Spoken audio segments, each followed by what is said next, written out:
Stajao je pored kristalno plavog modrog Jadrana.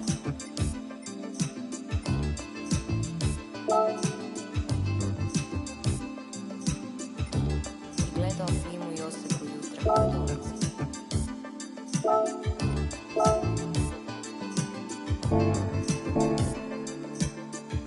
U smirujućem prisustvu palmi.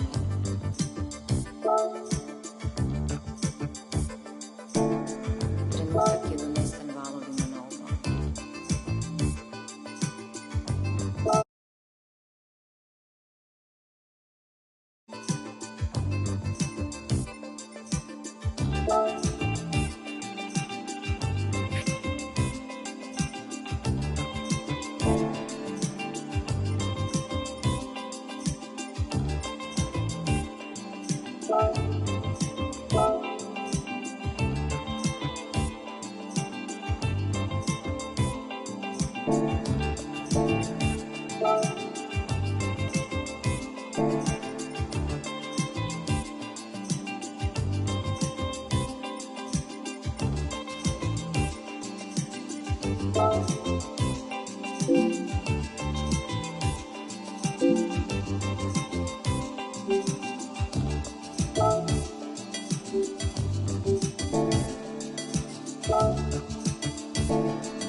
It is time for action to begin in 2024. Manufacturers' Cup then. Here is the first grid of the 2024 Gran Turismo World Series. Starting on pole position on home soil at the Autodromo de Interlagos, it is Igor Fraga. Takuma Sasaki joins him on the front row of the grid with Guy Barbara in the AMG Mercedes third.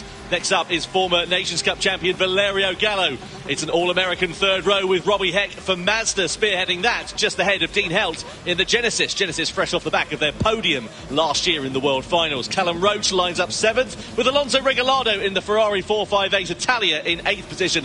Anke Stroza, new challenge for him with the Subaru this year, not working out so far, down in 9th place on the grid. Donovan Parker rounding up the top 10. Nicholas Iriagada is in 11th in the Audi R8, and then Adriano Carazza botched his qualifying lap in the Toyota Supra, giving himself a lot of work to do. Now, Jimmy, I'll first look at the tyres here, and we can see the top five, starting on the softs. Yeah, unsurprising, really. If you're Igor Fraga at the head of this field, you want to try and get away as soon as possible. The worst possible thing on these opening laps is to get involved in a fight and lose time. That's how tight the margins are in these races.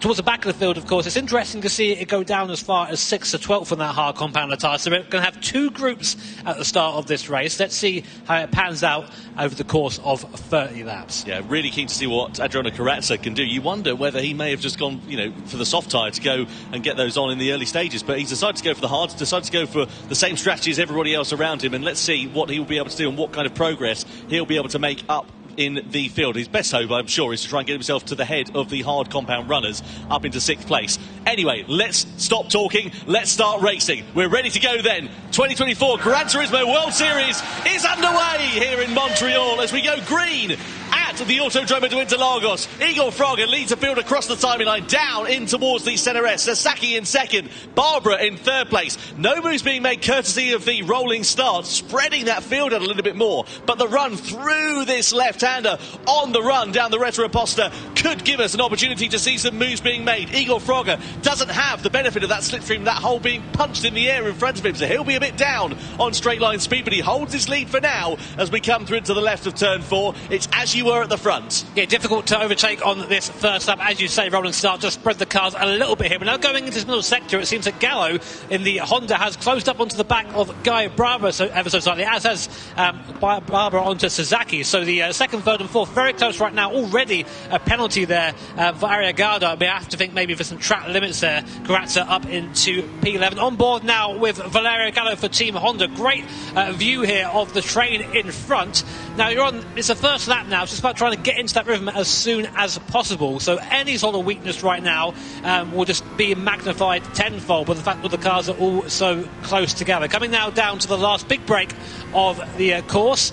Now it's just all about horsepower up the hill here. Now Gallo's out, Fraga is out front. He'll be giving a tow to Sasaki, Barbara and Gallo, who we are on board with now. Let's see what these cars are like in a straight line. So, on board we ride here then with Gallo as we come to the timing line. He's closing up to the back of Barbara. Barbara in turn is not too far away from Takuma Sasaki. Sasaki is very handy in the straight line in that Porsche. Are we going to see Gallo going for a lunge to the inside? Well, he closes up under braking. Carazza in at the end of the first lap, the only of the hard shot runners to do so. So I wonder if he's going to do an alternate strategy. Is he going to do a two-stopper here potentially, JB? Get onto the soft tyres and then do 2 stints on them potentially? Yeah, I was just having a look over to his rig there. Got onto the soft compound he goes. So he's just going aggressive early. Now, he needs to do this. We mentioned this earlier on. He needs to find some way to insert himself in that pack out there. Now, what he's done by putting himself on that soft compounder tyre and pitting now is giving himself a massive gap. You can see on the top right-hand corner of your screen the track map. That last little arrow there, that's Carazza. He's got that gap just to drive into, and hopefully, he needs to find that time because he's got to make an extra pit stop as well. So we see Fraga controlling the field out in front. Half a second the advantage he has over Takuma Sasaki. It's not a comfortable advantage by any stretch of the imagination, but we know that Fraga soaks up the pressure like a sponge. He's doing a fantastic job, as he always does, at the helm of this field. Very rarely does he make mistakes. You can see Dean Helt there, 6th place. He's in. He's got a flashing red light next to his name. That indicates he's picked up a penalty. Whether that's for track limits or for contact, I don't know. I would assume track limits, given the fact we've not seen any other graphics flashing up on the screen indicating that he's got himself into some strife. Yeah, the red marker of doom, that one. Never want to see that next to your name. Meanwhile, Gallo pretty much pushing Guy Barbara along on the straight here, already up the inside there. Now, who has the most horsepower? That AMG is quick in a straight line. As soon as Gallo pulled out of the slipstream there, the car just fell away from him. So this could be a challenge for Gallo. Looks at the inside, late on the brakes goes Valerio Gallo, dives up the inside there, parks it on the apex, defends the corner, up to third goes Valerio Gallo. That is the move of someone who's done that many times before. Yeah, these guys have raced each other, of course, in the online season, but also they've been racing for a good number of years before that, so they know instinctively how the other driver is going to behave. You just get a sort of sixth sense almost, and Gallo sending it to the inside there, clean, decisive and clear. He needs to now be careful to not get involved in a squabble with Barbara if Barbara tries to retaliate, because it will allow Sasaki and Fraga to clear off into the sunset, essentially. Now these guys, they are going to be looking back now, Fraga and Sasaki. They're going to realise that there has been a change in position. The fight at the back of the field at the moment is absolutely fantastic, by the way. We don't have it on our screens, but 8th, 9th and 10th having a fantastic scrap. We'll stay with Gallo for now, though, at the moment in this third group. Now the question really remains is, can he now take the gap down between him and Sasaki? I think he's got the pace at the moment. I think you're absolutely right, and as you say, that squabble going on further down the order that we were talking about there, that's Dean Held. He served his penalty last lap, as we saw that flashing red light next to his name, and now he's involved in a squabble with Regalado, Inestrosa, and also Donovan Parker in the mix there as well. Sasaki now beginning to close up, and Gallo bringing himself back into the rhythm, so the 2 becomes a 3 as they come out of that final corner and aim it for the timing line. Lap 3 out of 20, about to begin lap 4 we are. Fraga still soaking up that pressure at the moment from Sasaki. Now you wonder whether Sasaki might try and do an undercut here to get himself past Igor Fraga, go for a lap longer on the softs, but Sasaki a lot of closing speed on the brakes into that first corner. Little bit of a warning sign. You can see further back you've got Robbie Heck now coming under some pressure as well from Guy Barbara, who's dropped back behind the Mazda driver. So it's not been a good couple of laps here for Guy Barbara as he now pops himself into the slipstream of the Mazda. Down the Retroposta we go. In front we're side by side almost there as Sasaki and Gallo were going pretty much wheel to wheel into turn 4. That was clever there from Guy Barbara. He could have fought that more and lost more time, but I think he knows that the guys in front have the pace over him, so he's basically going to get dragged along, and they're going to keep this pack of 5 cars together, which is important for everyone's race here. Now Gallo has moved right up onto the back of Sasaki after Sasaki's half move on Igor Fraga. He said he might try and undercut him, nearly just moved him into T1 there, so the stewards will have a keen eye on the racing here today. Now through this middle section, it feels so slow compared to the rest of the circuit. You've got to be patient on that throttle pedal coming out of here, otherwise you start burning those rear tyres, and these soft tyres, they're pretty susceptible to wheel spin. If you get those spinning, you heat them up and you can't really get them back into the window where they once were. So tyre management is crucial here, but you wouldn't believe it from the way these guys are driving. Just having a look there, Alonso Regalado picking up a warning for bump drafting. That means he's sort of pushing Caelan Roach along in 6th position, and the stewards don't like that sort of thing. Also, further back, I'm looking at the gap that Karatza had. It was 9 seconds a couple of laps ago. It's now down to 6 seconds. He, of course, is on a quicker combative tyre. He's lapping some 2 seconds faster as Gallo has a half look to the outside there of Sasaki into the first corner. But keep an eye out for that gap with Karatza and Arriagada at the moment. That'll be crucial coming into the latter stages of the race, because he's still got to run that hard competitive tyre. My bet is he'll try and do 2 stints now. Sorry, he's done the hard competitive tyre. He did that on the first lap, but he's got to try and make up that deficit because he's doing an extra pit stop.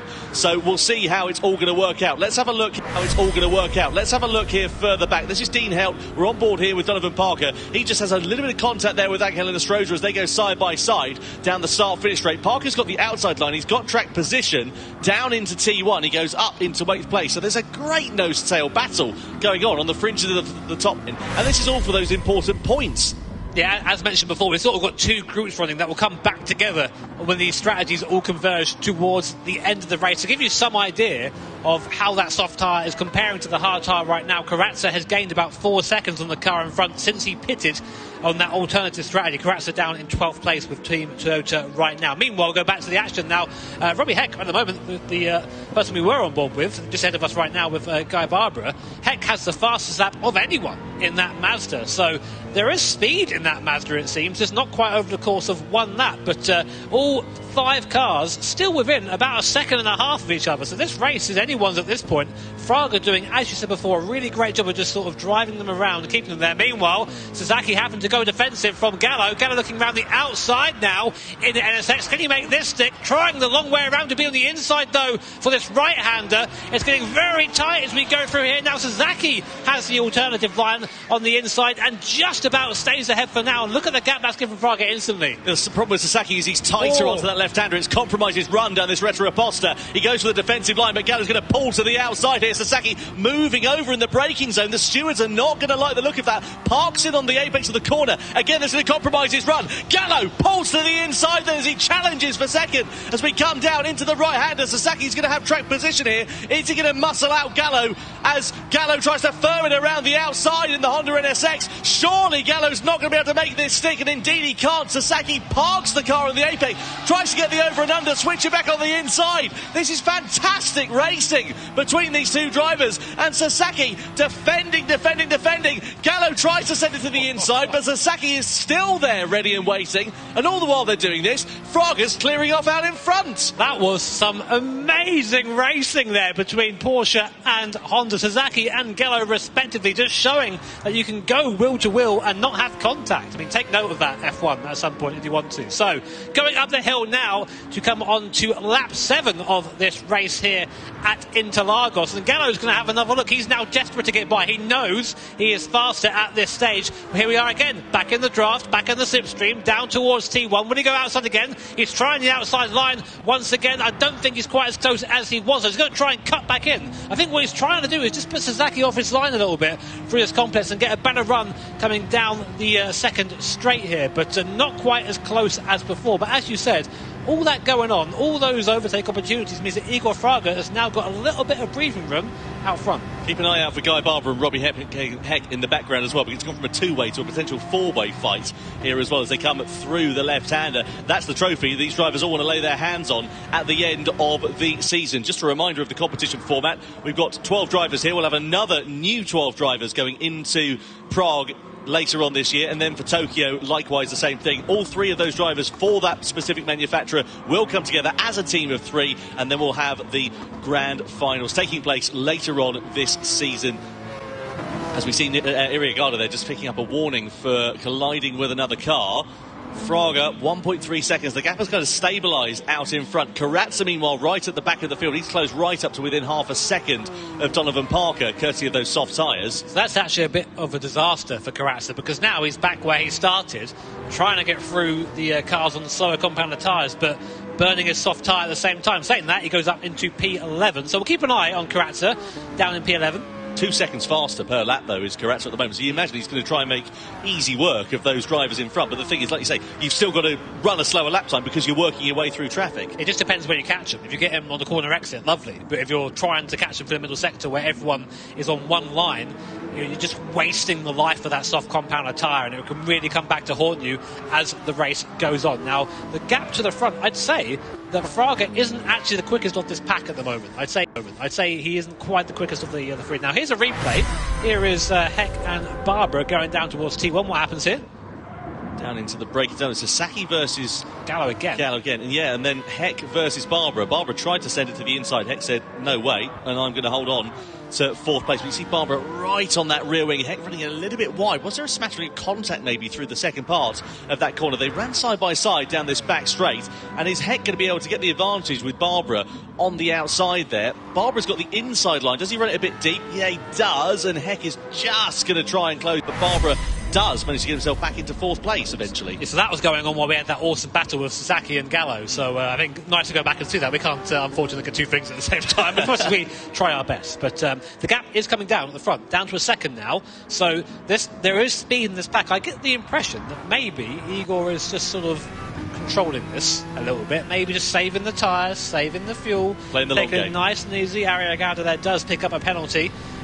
So yeah, unfortunately for him, things go from bad to worse. Karatza getting a warning for colliding with another car. How often have we seen that on our screens? Yeah, he's not afraid of getting his elbows out, is Adriano Karatza. And the thing is, like you say, he's admired in that pack at the moment. He's got to make his way through the traffic. If he's hitting the traffic at the wrong time, even the fact that closing speed might just be that little bit closer as well. As we sit on board here with Valerio Gallo, he's got box office seats to the battle in front with Takuma Sasaki and Igor Fraga. The gap has now come down. It's under a second, so Sasaki's going to be back into slipstreaming range at this point now, and of course Fraga doesn't have the hole being punched in the air in front of him. Yeah, everyone on the soft compound tyre was quicker than Igor Fraga on that lap, actually, apart from Karatsa, who got caught in traffic. His last lap time, Karatsa on that soft tyre, 32.1.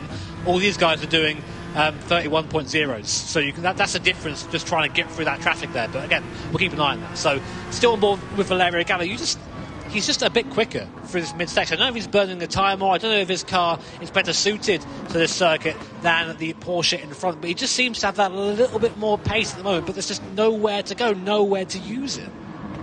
Well, we'll see what happens here for Valerio Gallo. At the moment, he's driving a really good race because he's in that unfortunate position of having to attack and defend at the same time. He's got to keep an eye on his mirrors of Guy Barbara behind, but also doesn't want to let Takuma Sasaki get too far out in front at the moment. You can see the gap now visibly coming down for the race lead here with Igor Fraga, half a second. So has he pushed his tyres that little bit too hard too soon? You can look at the front tyres on that Lexus, down to 18%. So he's going to have no grip left. Is he going to be coming into the pits at the end of this lap to get those soft tyres off? He is. Fraga boxes early at the end of lap 9. That is a bit of a surprise. We're kind of getting to the pit window. You can see another couple of other drivers following him through there. They want to stay as part of that pack, but crucially, Sasaki and Barbara feel okay with their car so far. They're carrying on.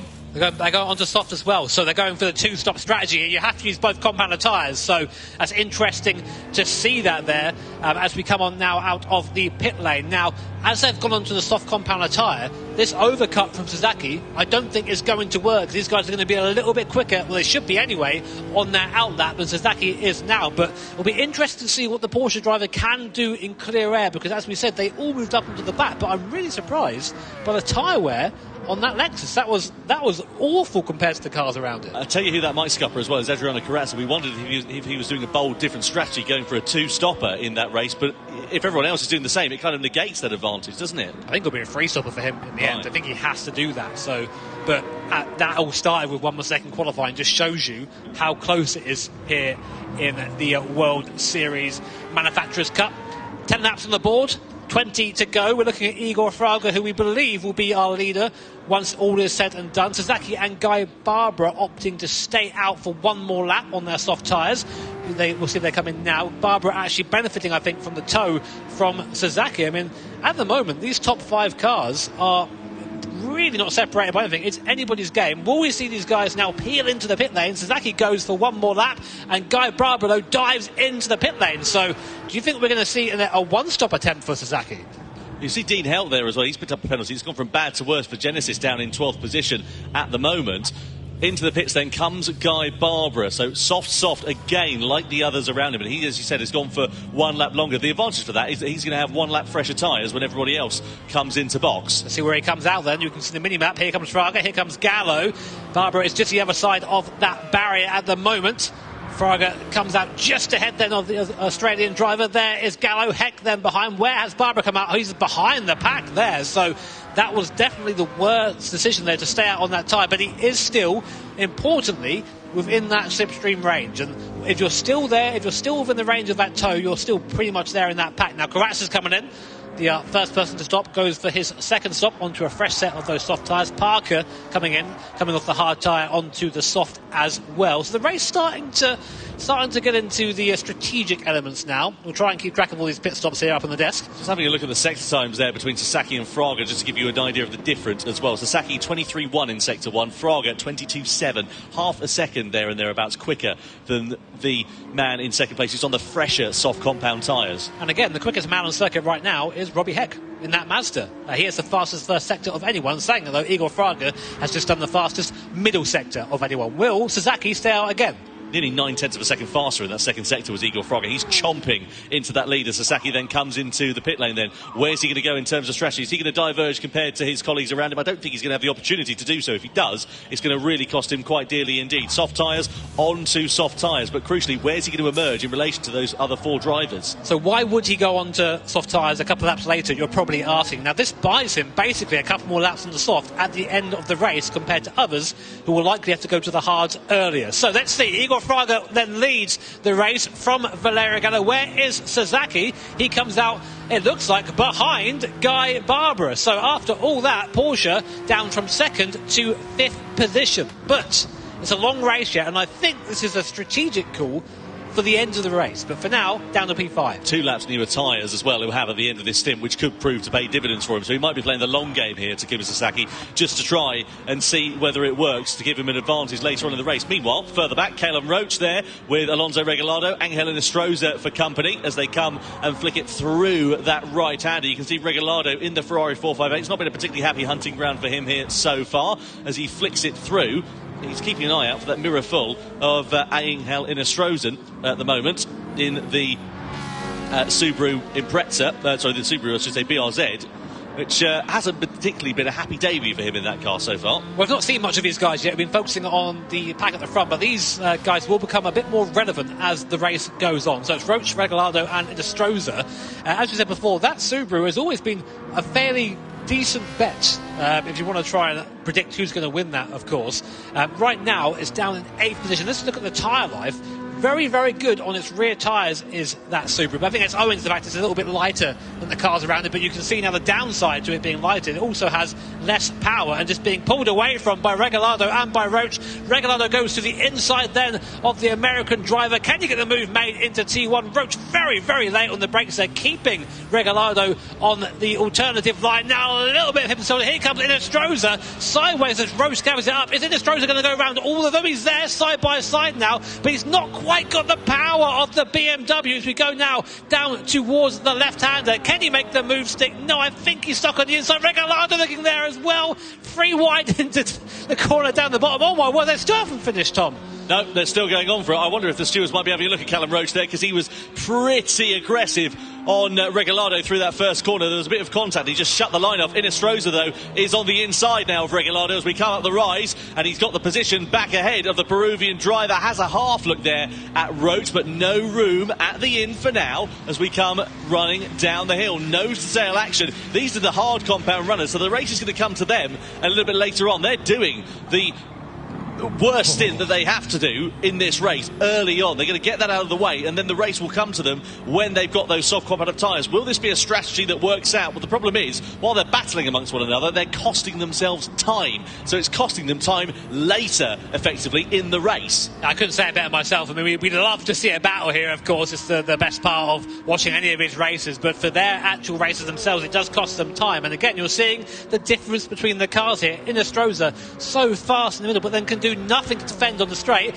Here comes Regalado, but I imagine Inestrosa is going to try and outbrake him down towards T1. Regalado does move ahead on the outside. Inestrosa holds him though there. Regalado has the inside line. Will there be any more contact as we saw last lap? No, Inestrosa does hold him there for now, but watch him. He'll be a sitting duck down the straight.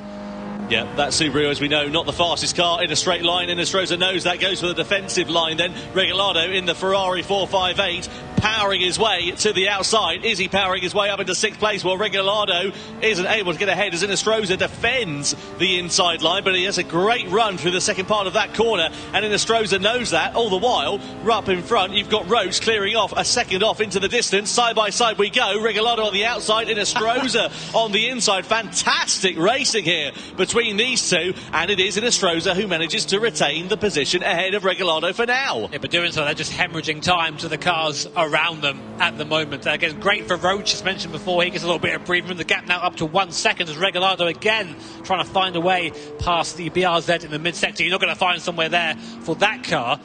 Interestingly, up in the 3rd position, we've had a change of position. Guy Barbara taking the place away from Robbie Heck, and both of them have really fallen down away from Gallo and Fraga. 3 seconds now is the gap between 3rd and 2nd, so it looks like it's now turned into a 2-horse race at the front between 2 former Nations Cup champions. These 2 drivers are 2 of the fastest Gran Turismo drivers we have ever seen, and halfway through the race they're separated by 7/10 of a second, with seemingly Gallo, the chasing driver, a little bit quicker at this stage. Gallo also currently holding the fastest lap of the race, the only man to go underneath 1 minute 30, 1:29.8 the lap from Gallo that has him the fastest lap at the moment. So Gallo there closing up onto the back. It's become a two-way scrap out in front in this race. Barbara, though, still with Heck breathing down the back of his neck at the moment as they come through the right-hander. Barbara's not going to do anything too rash in terms of his defensive lines through there at the moment, but these three running nose to tail. It's upset Sasaki's race as we look here at Barbara. This is the move. Did Heck make a mistake going through the left-hander? It looks like he made a mistake the corner before, actually. Got himself all out of shape, ran it onto the curb there into the left, and that allowed Guy Barbara to go through it, as he said thanks very much, and got up onto the podium. I think he's heated those rear tyres up a little bit, Tom. Now, we mentioned that a bit earlier on. He just seems that he's having real trouble getting the traction down in that mass. Let's watch him again through here. Let's see how he manages the exit this time. We get a nice view from Sasaki there, who actually I think is the biggest victim of all of these guys, choosing to box a couple laps later, and now he's stuck here. He's stuck about 4-5 seconds off the lead, where before he was fighting for it. Now right into the toe again, right into the slipstream, looking around. What's that Porsche like in a straight line? Not quite quick enough to pull alongside. Will we see a late dive? Both of them moving in the braking zone there. Sasaki looking up the inside. Will Heck defend? He's got by him there. Heck now has the inside line. Will he drive him to the curb? No, straight around the outside goes Sasaki. That was a confident move, Tom. Love that from Takuma Sasaki, and he needs to do that because he can see his chances of victory slipping through his fingers. He wants to get onto the podium, wants to get those points back as well, does Takuma Sasaki. 4 points awarded for third place, 3 points awarded for fourth place, and that could be critical at the end of the season. Inestrosa off the hard tyres, finally for him, goes onto the soft compound of tyres. Where's he going to emerge? There's Dean Helt just to his right hand side in the Genesis. Helt, of course, on an alternative strategy, so will it give Inestrosa a little bit of clear air if he's able to get himself ahead of the Genesis driver? That will be the best case scenario for the Chilean. I think honestly for Super and Inestrosa, this race could have gone a bit better for those guys so far. They've been caught up in a lot of battles. The pace hasn't been that good on the hard compound of tyres. It's going to really take a lot to catch these guys at the front. The pace at the front now is fantastic. A 30.2 last lap from Gallo, 30.4 last lap from Igor Fraga, faster than anyone else in the field at the moment. And I've got a feeling, and we're going to have a showdown here very soon between these two titans, Lexus and Honda. Fraga and Gallo, as we come on now to lap 17 of 30. We're in the tow on board with Valerio Gallo, who actually, interestingly, pulls out of the tow there. Now, why would he do that? I wonder if he's just trying to keep his powder dry for now, just not wanting to show his cars too soon. Sure, he could go for a lunge on the inside, but he could also cost himself a lot more than he's set to gain there. Just for a snap of oversteer mid-corner for the Honda driver. So he's certainly pushing on. He's not like he's driving well within his limits, but yeah, I just wonder if he's just waiting for the right opportunity to strike later in the race, maybe. Yeah, he lost a chunk of time there, about half a second there to Fraga through T1, so that just shows you one mistake cost you quite a bit of time here. Takuma Sasaki there needs a little bit of a booster cushion, doesn't he? You can barely see the steering wheel from that camera angle at the moment. As a fellow short king, don't be calling him out like that, all right? Don't be calling him out. To be like fair, that. I was waiting for you to make a reference like that. It was only a matter of time, wasn't it? Takuma Sasaki then right in the wheel tracks here of Guy Barbara over the rise. And the thing is, Sasaki will know that he has an opportunity of victory and he doesn't want to let that slip through his fingers. Maybe a podium is the best opportunity, but he'll still be angrier than a mosquito in a mannequin factory if he's not able to maximise the potential for Porsche here this afternoon.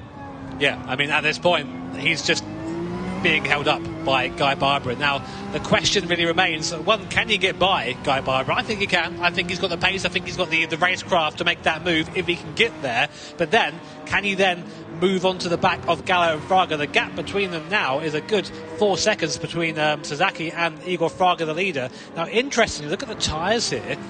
Gallo has really pushed on this stint. Those rear tyres looking pretty second hand, and we did see him have a couple of slides. That is only going to get worse. Sasaki then pulls to the inside here of Guy Barbara. Does he make the move this time around? Down the start finish straight we go into the centre edge. Decisive, clean and confident from Takuma Sasaki as he elevates himself now back up once again onto the podium here for TAG Heuer Porsche. Now, does Guy Barbara have anything left in his locker to try and retaliate? Out of turn 3, a flash of the lights to try and distract Sasaki in the mirror, but Sasaki's got trap position, he's got more grip underneath him, and he's got third place as we head down into the left-hander of turn 4 as well. So now, next target, close the gap down to the leaders. Yeah, Sasaki now has got to use this pace he has. He cannot afford to fight with Guy Barbara at all. He's already lost a chunk of time. The gap is down to 3.2 seconds at the moment, so we're getting quicker, but still a little way to go. 0.3 of a second faster was Sasaki on that lap last time around than Gallo and Fraga as well. So that is just the sort of carrot that Sasaki needs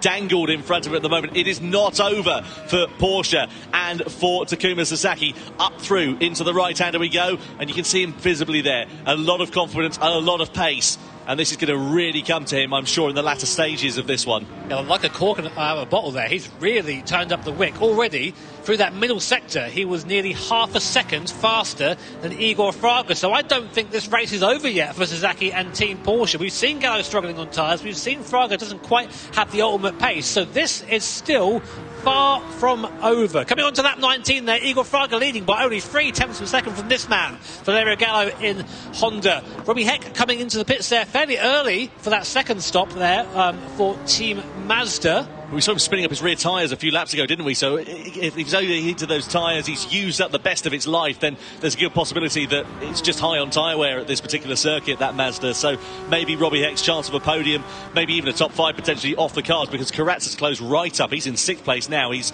chopped off that gap by about 5 seconds over the last 5 laps as well. So Karatsa on an absolute charge as things stand. Now, bear in mind, if Sasaki in 3rd place and get onto the back of these guys, the 1st and 2nd, he has effectively tyres that are a couple of laps younger than the rest of the field, meaning that he'll have to spend a little bit less time on that hard compound of tyre. So something to think about.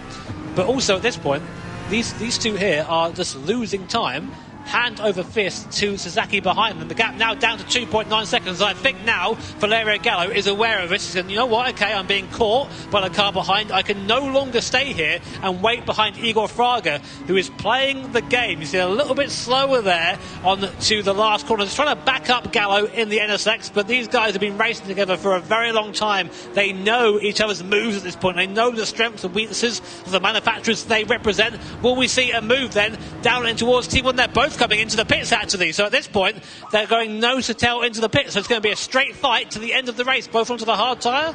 Yeah, I imagine so. Let's see what happens then as they come into the box then. Fraga in first, of course, just up the road from Gallo. They're going soft. So they're going to try and do 1 lap on the hard tyre. There's no minimum tyre time. They only have to do a minimum of 1 lap on it.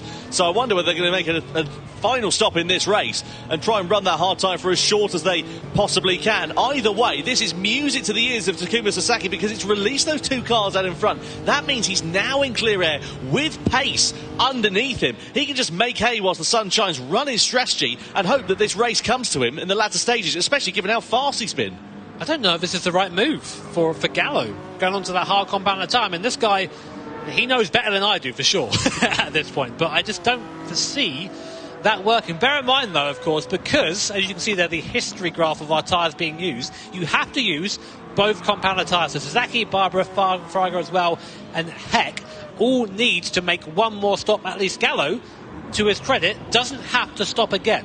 So the question is, can Fraga open up a pit stop's worth of gap in 10 laps? Well, time will tell. 10 laps left to run here in this grand final for the Manufacturers' Cup. Sasaki it is that leads then. Guy Barbara in 2nd. Then you've got Gallo just behind Igor Fraga. I say just behind. That gap has increased quite a fair bit, actually, over the course of this outlap, given the fact that they were pretty much nose to tail and you couldn't separate them as they came into the pit lane. It's a much sort of more prominent gap now between those two, as to be expected, because Gallo, of course, is on that hard compound tyre. Now, Guy Barbara comes into the pit lane, and at the end of lap 20, where's he going to go in terms of strategy? Is he going to go soft, or is he going to go for and put a hard on? Let's see as we come into the pit lane then. Hard tyres then for Guy Barbara as he exits out of the pits here at the Autodromo de Interlagos. Now, where is he going to emerge in relation to the likes of Fraga and Gallo around him? There is Sasaki. He's away up the road, running nice clear air, nice clean lap times as well. 1:31.2. So those tyres now beginning to fall off a cliff as you can see them coming to the end of their useful shelf life. Barbara onto the hard tyres for what we're expecting to be his last stint in this race. 31.2 isn't terrible. It isn't great, but it isn't terrible. So there is still a little bit of life in that tyre there. But I just wonder how much longer he's going to go, because now it's the gap between himself and Fraga. They both need to use they both need to use a hard compound tyre. So this, I guess, is the gap, unless Sasaki wants to pit again. So maybe Sasaki's played a masterclass here. Well, let's wait and find out as we come down the back straight, or down the hill, I should say, rather, and then we get to run for the rise up to the timing line. Sasaki doing a good job, but I dare say he's probably going to be coming into the pits at the end of this lap. We saw him go a lap longer than his fellow competitors in the first stint of this race. And Sasaki, as he comes through, does not come into the pit lane at the end of lap 21, so he's just quite happy to carry on. 31.2 for him last time around. Comes to the timeline 31.5, so about 0.3 of a second slower. Now those tyres are beginning to go off, but he's running okay so far. I'm just keeping an eye on the lap times for those who have opted to go to that hard compounded tyre. We're going to get one from Gallo very soon, coming across the start-finish line. He's at 32.4, which is a second, give or take, slower than Sasaki in first. So I really think going to that hard tyre early wasn't it. I think it's the sort of typical tyre early wasn't it. I think it's the sort of typical game of the hard tyre is lava here, trying to avoid. Anyway, here's a replay between Heck and Gallo. I think this is Heck managing to... This is the difference between the tyres here. Look, so much more apex speed there. Heck goes up the inside of Gallo like it's just nothing, and Gallo down into fourth position. So those are the soft tyres right now. They do have to stop again, but Gallo is losing just a ton of time into that pit. What were we expecting the pit stop loss time to be? About 11 seconds, something along the lines of that. What's Fraga got now? He's got about 6.5 seconds, I would say, there and thereabouts. He's probably got over Valerio Gallo at this stage. He needs to really build on that. How much clear air has he got? 7 seconds up the road in front, so he's doing all right as it stands now, is Igor Fraga. But as you say, Jimmy, he's got to run that final competitive time, and that's barring any mistakes. Not that we usually see them from Igor Fraga, but stranger things have happened. There's a lot of pressure in these events. You see Sasaki's front tyres are going to be crying out for mercy at the sharp end of this race. Surely he's going to have to come into the pits at the end of lap 22. It's one of his races again where it's a bit of a slow burn in the middle and all comes alive at the end, as I can see the gaps now starting to come down around the field. Here is Valerio Gallo. He'll be wondering whether he made that right choice going onto that hard compounded tyre. Only time will tell. Sasaki still out front. His lap time of 31.6. Igor Fraga's last lap time of 1:29.6. Easily the fastest lap of the race. Igor Fraga is charging right now in second place for Team Lexus, taken nearly 2 seconds out of Sasaki on that lap alone. So, but he needs to do this. He needs to bring this gap down as much as possible before they both go into that hard compounder tyre, and it just turns into a straight fight. So Fraga's got the tyre life. Why not just go and burn it? Well, he needs to extend the advantage over Valerio Gallo as well, because of course Fraga's going to be on the hard compounder tyre. Gallo would have been on that compounder tyre for quite a while, but he needs to make sure that Gallo doesn't leapfrog him when Fraga makes his final pit stop in this race. There is Sasaki. Surely, again, I've said that for the last 3 laps, he's going to come into the pit lane for this one, but he seems to be quite calm and confident. 1:31.6 for him last time around, so getting gradually slower is the Japanese driver, but nothing doing for him at the moment. What's it down to? 5.5 seconds. It was 7 seconds a couple of laps ago, the gap between Sasaki and Fraga. So I wonder, is this race beginning to fall away from the Japanese driver? Is it coming back into the favour of Igor Fraga in the Lexus? Into the pit lane finally then comes Takuma Sasaki. He had to do that. If he went on for another lap, he would have really cost himself a fair bit of time. So he's going to go on to the hard competitive tyre for the final stint in this race is Takuma Sasaki then, and let's see how this is going to play out for him in the Porsche. Fraga is going to go through into the lead, but of course don't forget he's got one more pit stop left to run. Hard tyres then do indeed go on for Sasaki. Out of the pit lane we go.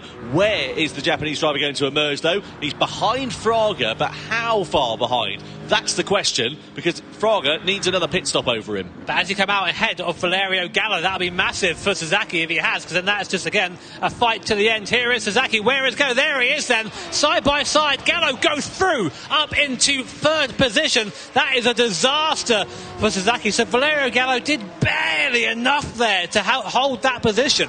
And now it's these two charging forward. These guys cannot afford to fight whatsoever if they want any chance of catching Fraga when he eventually boxes for that hard compounder tyre. Now him and both Robbie Heck in front, you can see they both are yet to take that soft compounder tyre, but Sasaki is not waiting around, almost pushing Gallo through that middle sector.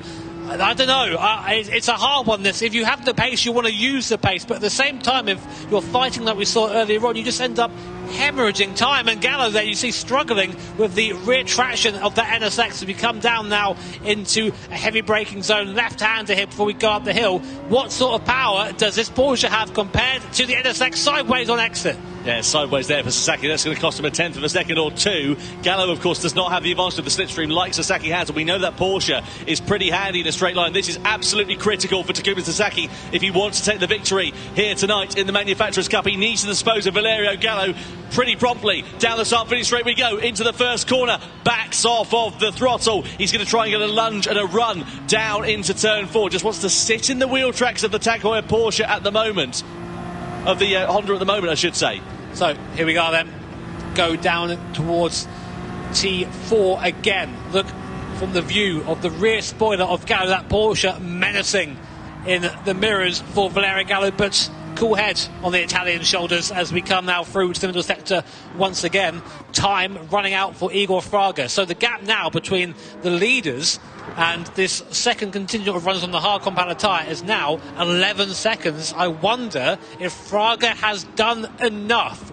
We'll have to wait and see. I'd love to see the tyres on Fraga's car, how they're holding up right now, but these guys right now just separated by virtually nothing. Sasaki again pushing Gallo through that middle sector. I think Sasaki really has a better car in that part of the circuit. Yeah, Sasaki's looking pretty handy, as you say, isn't he? The mechanical grip of that Porsche looking pretty good. Keep an eye out for Guy Barbara in the background as well. I wonder if he could try and bring himself into the picture in that AMG. AMG have not won a race since 2019, believe it or not. Long time ago. They've always been there and thereabouts, but they've been the bridesmaid but not the bride on several occasions. Now, Sasaki, once again, part 386 of this battle or whatever it is between himself and Valerio Gallo as we come across the timing line once more. We're clubbing into the closing few laps of this race, and Sasaki pulls to the outside as Gallo goes for the defensive line. Down the start-finish straight we go into turn 1. Gallo holds firm in third place for now.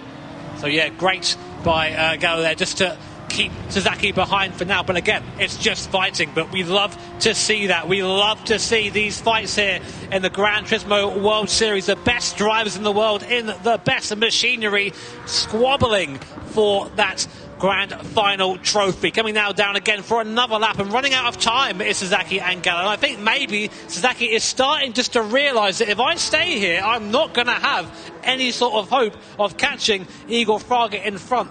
Fraga, though, still out and still doing very competitive that time. So 30.5 last time around from the Brazilian driver in the Lexus, and the tyres are holding on nicely for him. So I think it will be a last lap dash for Fraga to bolt on that hard compound tyre. I'm quite surprised you don't have a minimum time for that hard tyre, Tom, honestly. Well, the thing is, this is exactly the sort of race that Fraga absolutely loves. He loves leading from the front. He loves being able to control it, set the pace, and just run his own race, not getting involved in all the silly little squabbles that happen up and down the field. And that's exactly the sort of circumstances that have befallen Igor Fraga so far. At the moment, this is the battle for the podium between Gallo and Sasaki once again. Barbara's just dropping off the back of the rest of these drivers as we come down the start-finish straight once more. Fraga's lap time now into the 1:30, so he's not quite as quick as he was earlier on, but he's still about half a second to the good of the likes of Gallo and Sasaki around him, even a bit more than that on occasion, as you can see there, up to 1.3, 1.4 seconds on some laps there. So Fraga looking pretty handy, but the tyres now beginning to come to the end of their life. How about that for consistency? 130.35, 130.53, 130.57, so 4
hundredths between lap times. That is the mark of a professional racing driver. Fraga, of course, the man that can do both fast in sim, fast in real life. Again, coming back to this battle between Sasaki and Gallo, and I don't know. I think they've started to really cost themselves. The gap now between Gallo and Fraga up to nearly 14 seconds. I think Fraga's got the time to basically pit whenever he likes at this point, but I'm not sure. I'm not sure that calculation is correct. It's a bold strategy, isn't it, running on those hard tyres for as long as they have done, but I don't think, as you say, it's going to be one that's going to be working out particularly that well. I don't think Robbie Heck's podium is for sure as well. He's in second position at the moment, but he's 6.8 seconds up the road from these two drivers, so plenty of time for things left to change. If these two start knocking 7 bells out of one another, that might be music to the ears of the American, but for now, he sits in a net second place, but I imagine it's going to be off the podium once it's all been said and done.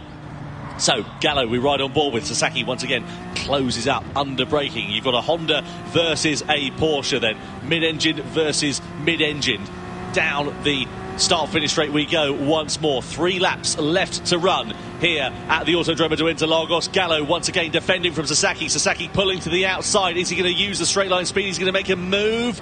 And Gallo moves over as we come back into the braking zone. Sasaki not going ahead and not moving up ahead of the Honda driver. That's the closest he's been coming out of there. I don't know why he didn't go for the move there. I just feel at this point he's being held up and they can be quicker if Sasaki led the train. But the thing is, we're moving it now to the last couple of laps. They're not thinking about working together anymore. They're thinking about position. Igor Fraga out front, seemingly untouchable at the moment, but he's still yet to take his final pit stop. He's going to have to pit on the next lap. So we'll see if that is enough. The big thing to me is, has Robbie Heck done enough to stay ahead of Gallo and Sasaki for Team Mazda? That would be an amazing result for Team Mazda. It'd be great. I don't think it's going to happen, personally. I'm sorry to not share your enjoying optimism there, Jimmy, but it's a long shot for Robbie Heck at the moment, I'll be honest. But stranger things have happened. We know how quickly the circumstances can change in the GT World Series. Here, though, is Igor Fraga. 8 seconds the advantage he's got over Robbie Heck. He's got a further 7 seconds over Valerio Gallo. We've got 2 laps left to run at the end of this one. When is the Brazilian going to come in to the pit lane? Will it be the end of this lap or will it be next time around? Next time around, I think.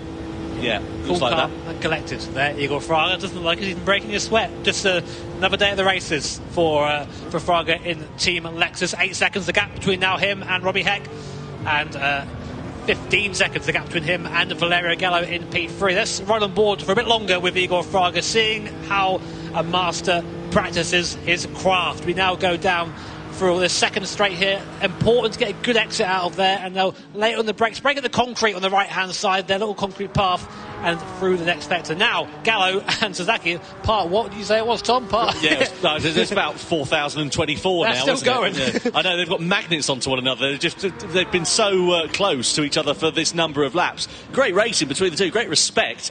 But, yeah, frustrating for Takuma Sasaki, I am sure, because Gallo doing a good job in that Honda to hold on to third place. He was buoyant, full of confidence coming into this weekend, was Gallo. He said that he reckons the Honda has got the pace finally to fight at the front, and a podium in their first event of the season, at the GT World Series events at least, will be a very welcome result for Valerio Gallo if he can pull it off. But at the moment, he's still got Sasaki breathing down his neck. Now is the time we're going to see Igor Fraga coming into the pit lane at the end of this lap. He's got to come in and run at least 1 lap on the hard compound of tyre, and I'm fairly sure he's done enough to hold on to his race lead. Such is the pace of this final stint, or second but final stint, I should say, in this race.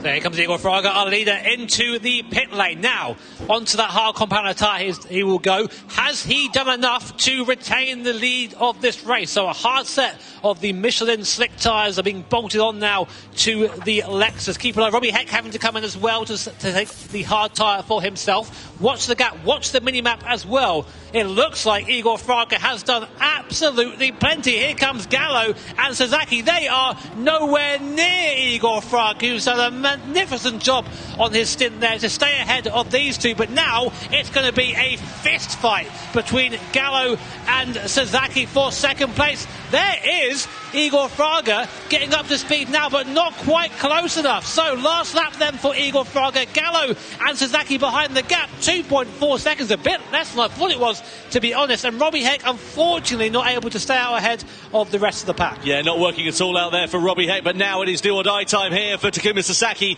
in the Porsche. He has got to make this move stick on Valerio Gallo, but is he close enough? Gallo, we know he's a master of defensive driving, and he's doing enough at the moment. Sasaki has a look to the inside, into the right-hander, but the door is very firmly shut by Valerio Gallo. Half a lap left to run here in the Manufacturers' Cup Grand Final at Montreal. Igor Fraga, here comes Sasaki for the move on the inside against Valerio Gallo. It's a late lunge, and Gallo sweeps it back up and holds firm for second place. One more opportunity left for Sasaki under braking. Gallo's on the inside line, he's got track position. It'll be a drag to the line between these two. It's all about the exit out of this corner, but what a superlative drive it is from Igor Fraga and his home circuit in Interlagos. He comes to the timing line to win the Manufacturers' Cup Grand Final in World Series 1 for Lexus. It's a run to the line for second, and Gallo gets it by just a few hundredths of a second from Takuma Sasaki. Absolutely fantastic racing here in Montreal. That was a masterclass from Igor Fraga and Team Lexus. And as you said, Tom, he just knows how to win the race from the front. Took it easy, took it in his own pace through that first stint there, and when he had to get the hammer down, he went. Fastest lap for Fraga, pole position, the win as well. Clean sweep for Fraga and Team Lexus, and Sasaki there, I think, maybe ruining a couple of mistakes. I think that could have quite easily gone to Porsche that race as well if the strategy had been different. Great to see Gallo going over there as well and congratulating Fraga on the victory. Again, I don't understand why we saw the hard tyre so early from Gallo, but it came close at the end. But amazing race from this man. You can't take anything away. That is how you do it here at Gran Turismo. Superb job from Igor Fraga then to take his first.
35 laps of action to come here tonight for the grand final of the Nations Cup.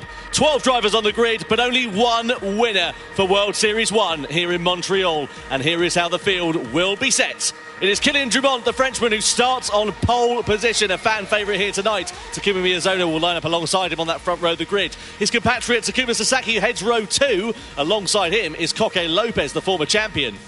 Next up, you've got Kai de Bruyne, the Dutchman. Can he do well in the X2019? Well, he'll have Killen Roach hot on his heels. Next up, you've got Valerio Gallo, another former champion, 7th on the grid for him. Guy Barbara, the Australian, lines up in 8th position. On the fringes of the top 10, Adriano Carrazza, 9th place, a lot of work for him to do. And likewise, Jose Serrano didn't go his way in the sprint race. He lines up right down the back of the field, as well as Angel Enestrosa in 11th place, with Robbie Heck, the American driver, completing our 12-driver strong field. So 3 tyre compounds available, 35 laps of action. Kylian Drumont on the soft tyres there, JB. He wants to go and get as much of a gap as he can possible early on. Yeah, for those unfamiliar with the tyre strategies in these World Series events, the soft tyre is a statement of intent. It's saying, I'm going to go fast very quickly at the start of this race. Do not get in my way. And interestingly, only, as you said, Kylian Drummond opting for that, with Miyazono, Sasaki, Lopez and De Bruyne from 2nd to 5th, all opting for that slower medium compounder tyre. Callum Roach also, interestingly, in that hard in P6, so we'll see how that pans out for him. Well, a very fast-paced race is what we're expecting. 35 laps of action in qualifying. They were doing sub-1 minute laps. I wonder what it would look like under racing conditions, and I am wondering who will be claiming 6 points and the checkered flag in those 35 laps time. It's Kylian Drummond, the man who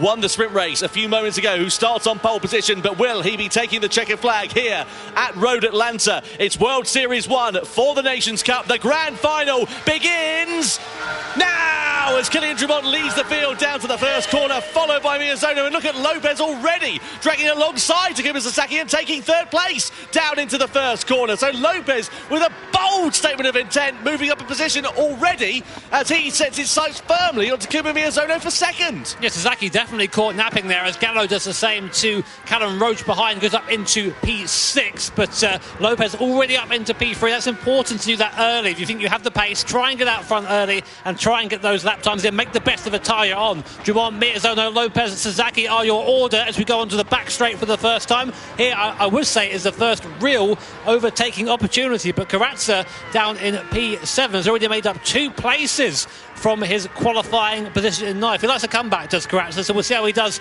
as the race goes on. Coming down the bottom of the lap for the first time, heavy braking downhill here, be careful of that, and then very tricky right-hander, try and be careful the throttle over the crest, and that is 1 lap done here at Road Atlanta. The pace is frantic already. Yeah, you can see just how fast they're moving around this circuit. You can see how much it funnels down and goes one at a time through that chicane as well. You've got an opportunity to go 2 by 2 down that back straight. Look at this, hard tyre runners, Roach, Barbara, Inestrosa, Heck, all into the pits at the end of this first lap. The hard tyre's lava, they want to get off it and onto the softs.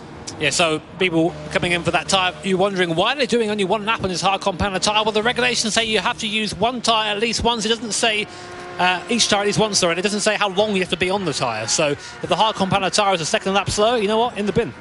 Penalties coming in for Takuma Miyazono. Valerio Gallo at the start of the 2nd lap. Is that track limits? It must be. Yeah, half a second there for Miyazono. That's going to drop him into the clutches, and if not, allow Koke Lopez to get past here. He's coming into the penalty zone, is Takuma Miyazono. And what about Lopez? He's going to go cascading on through and says thanks very much and goes into 2nd place then. So the Spaniard having a quite brilliant start to this race, and now he's got his sights firmly set on Kylian Drummond. Koke Lopez is comfortably the most experienced man here out of anyone in the field. This guy's he's done 63 races he's done at these live events. He knows how to win races. He knows how to win championships. So, yeah, definitely any move to be made, he'll make it. On board with Sasaki, what a great camera view. This gives you a real sense of speed of this thing. I drove this thing around to yesterday, and I got to tell you, it is very difficult to keep up with this thing. It's incredibly quick for this S section. You can see that you can't go 2 by 2. It's 1 at a time through that section of the lap. Then it begins to open out a little bit, but there's not that many heavy braking zones on this circuit. You go down into 4th gear for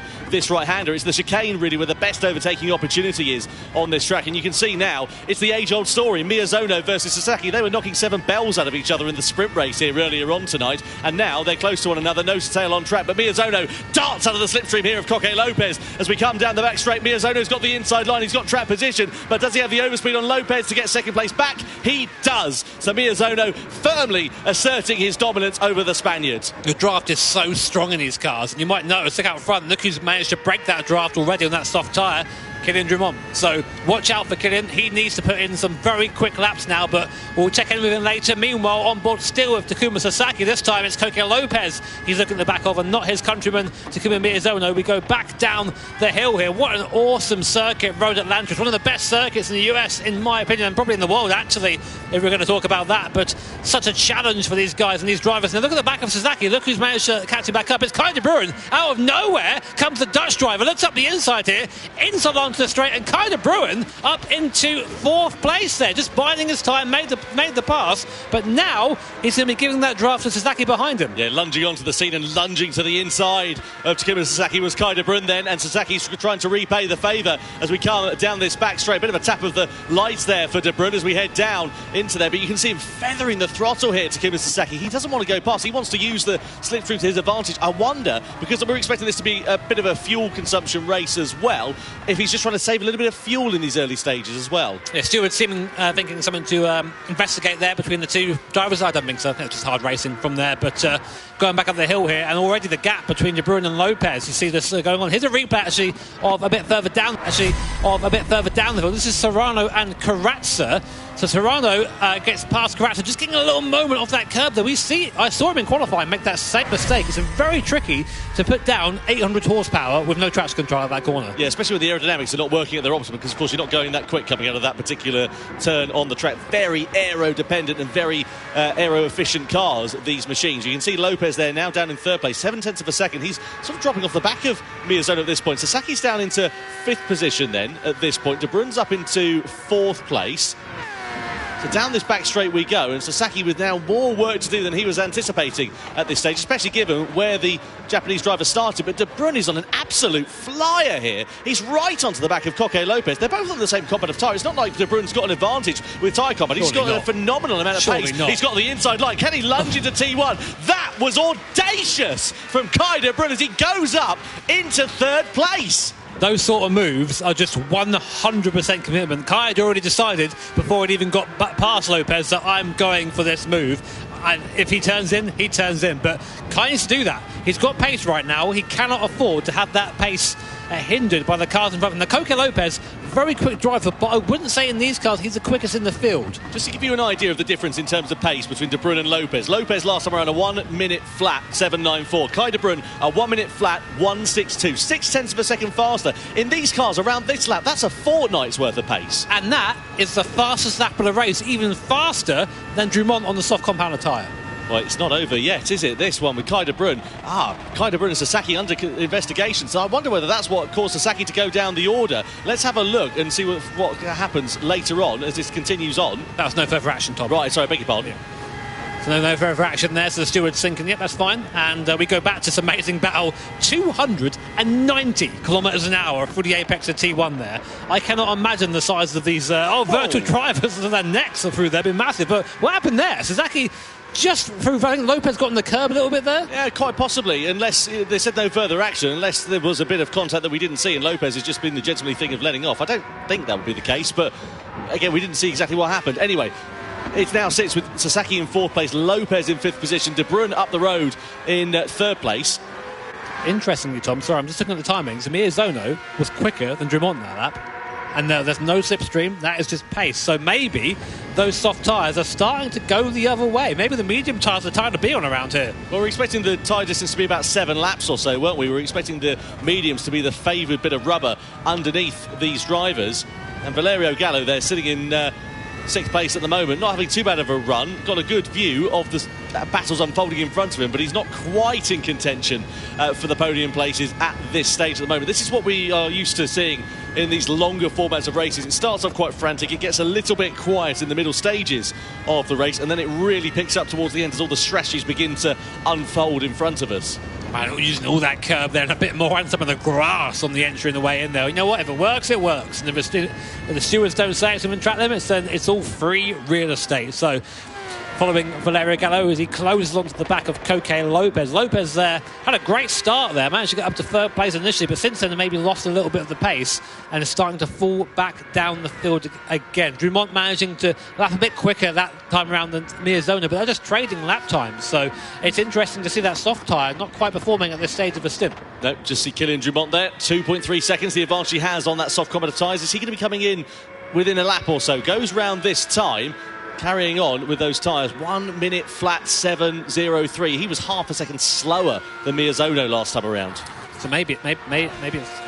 Let's have a listen here to Lopez.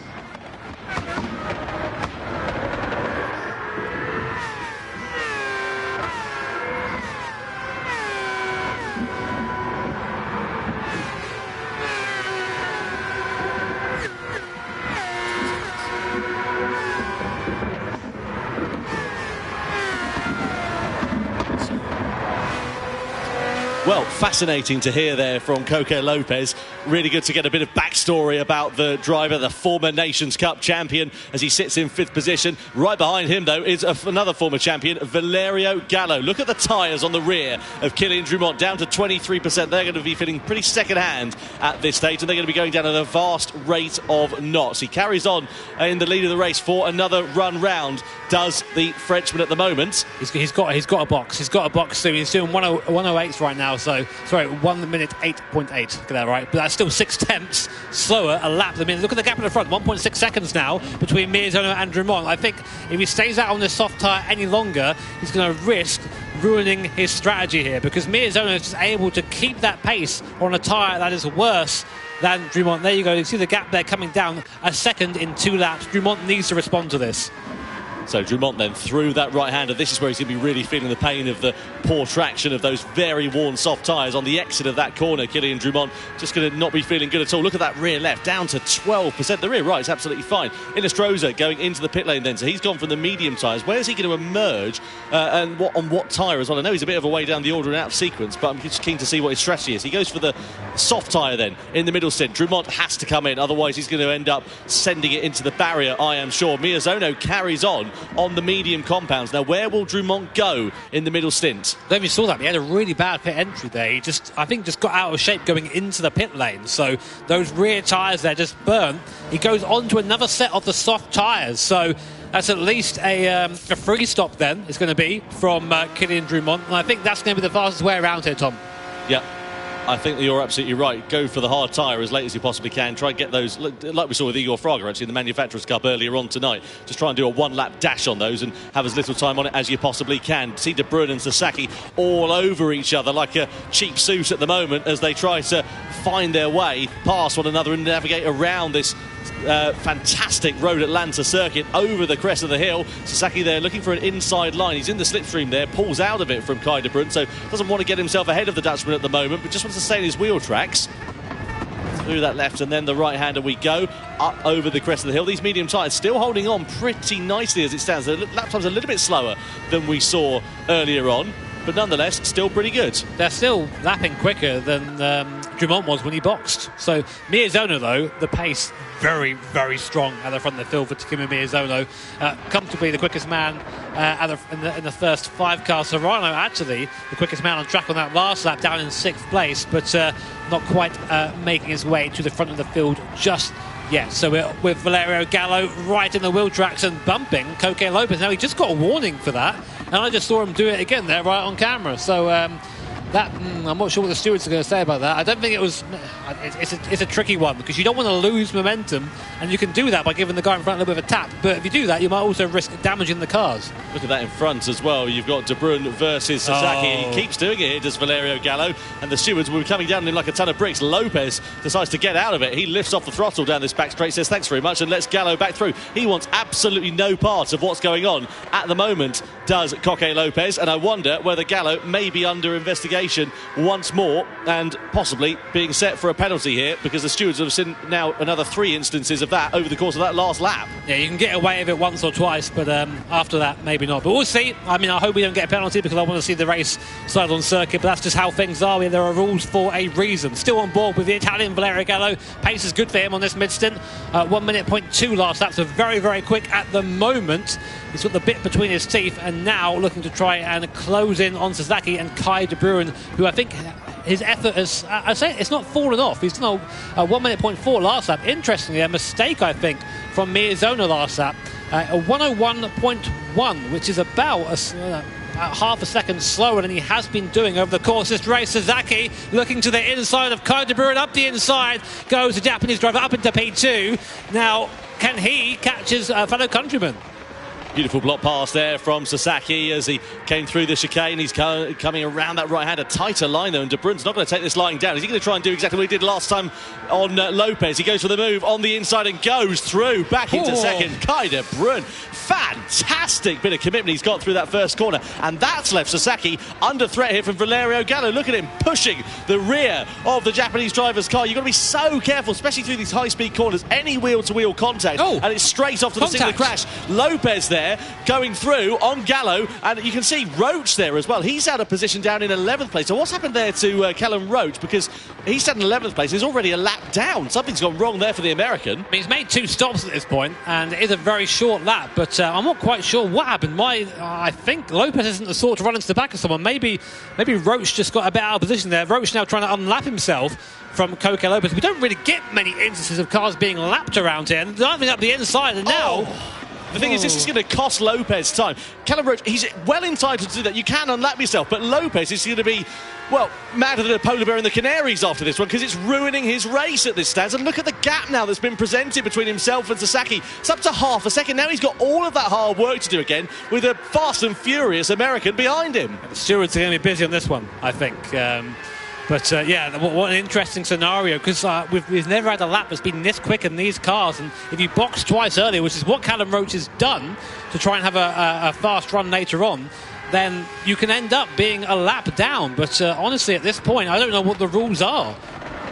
Right, let's see what the stewards do. Another bit of contact. Yeah, the thing is, it's too forceful, isn't it? If you're able to unlap yourself, fair enough, but you can't go and crash into the other side of the side of the other driver. And you see, it picks up a warning there for colliding with another car.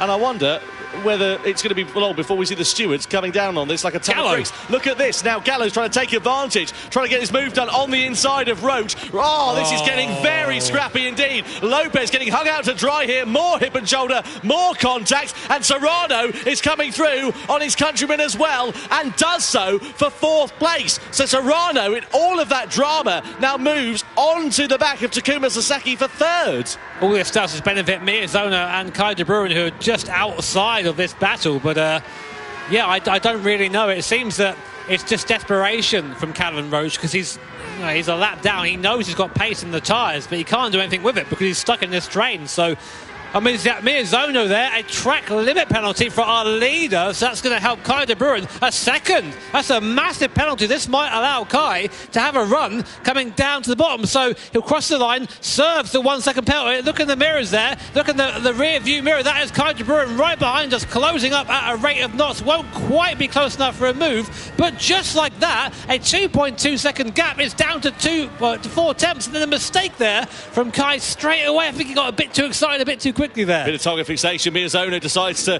just sack off that lap, comes into the pit lane then on the medium tyres, and decides to get a new set of boots on. That leaves De Bruin out in front to lead a Gran Turismo World Series race for the first time in 2024, as Miyazono goes then onto the soft compound of tyre. Karatza also in as well from the mediums. Where's he going to go? Where's Drumont? There is our earlier race leader. Thankfully for him, he's kept out of all of the drama that unfolded in front of him, where we saw Roach getting involved in the action. Where's Miyazono? So Drumont comes round now on the exit and comes out ahead of Miyazono. That's very important for Kylian Drumont. So good pace there for Drumont on that second stint. And there is Miyazono. That's a big gap there between Drumont and Miyazono. 7 seconds Drumont has pulled on that stint, just on that soft compound of tyre. So it's looking like it's going the way of the Frenchman at the moment, but he does still owe some more tyres. So let's see a replay of what happened here. Gallo versus Lopez up over the right. That's the moment there for Gallo. Whoa! Okay. Thankfully, no car's following him and collecting him in that, but that could have been a bit more messy.